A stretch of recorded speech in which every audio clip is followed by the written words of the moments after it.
درود بر شما. سلام با عشق. خوش آمد میگم به شما و امیدوارم که درس امروز برای شما علاقه‌مندان به یادگیری زبان فارسی مفید باشه.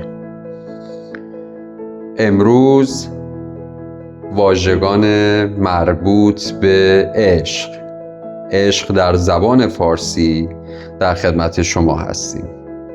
لطفاً پس از من ویدیو رو تکرار و همچون ویدیوهای آموزشی گذشته با صدای بلند تکرار کنید.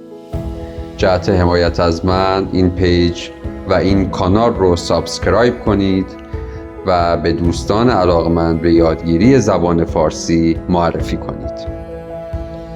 چنانچه این ویدیو برای شما مفید بود، لطفاً این ویدیو رو جهت حمایت از من لایک کنید. درس امروز: عشق.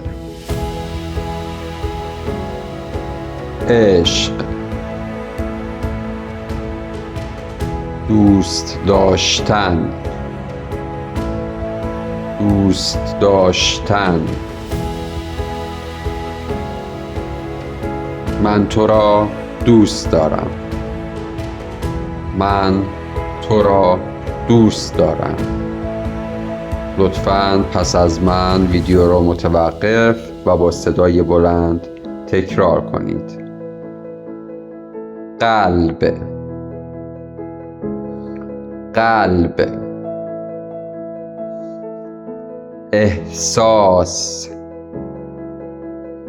احساس. رابطه.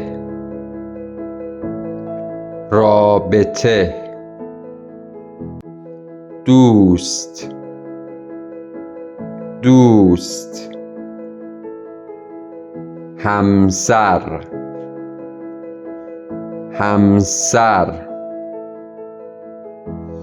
بوسه.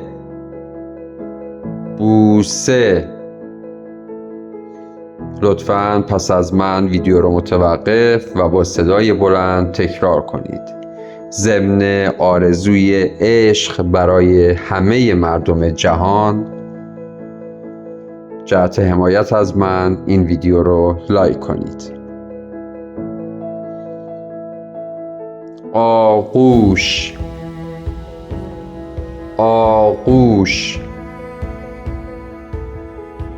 محبت.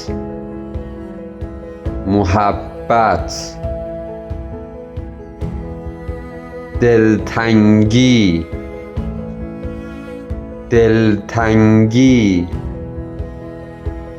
معشوقه.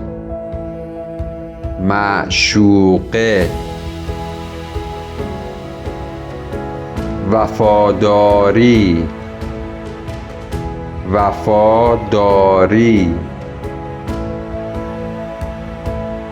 جدایی.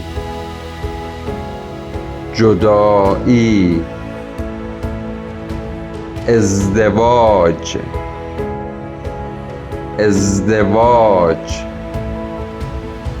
خوشبختی.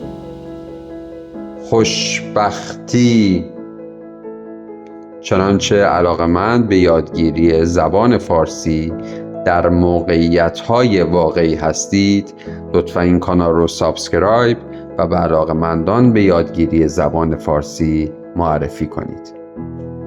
در پایان، ضمن آرزوی عشق برای همه مردم جهان، با جمله این درس آموزشی رو تمام می‌کنیم.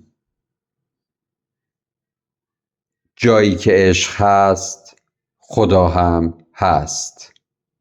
تا ویدیوی آموزشی بعد شما را به خدای بزرگ می سپارم. با امید دیدار. بدرود.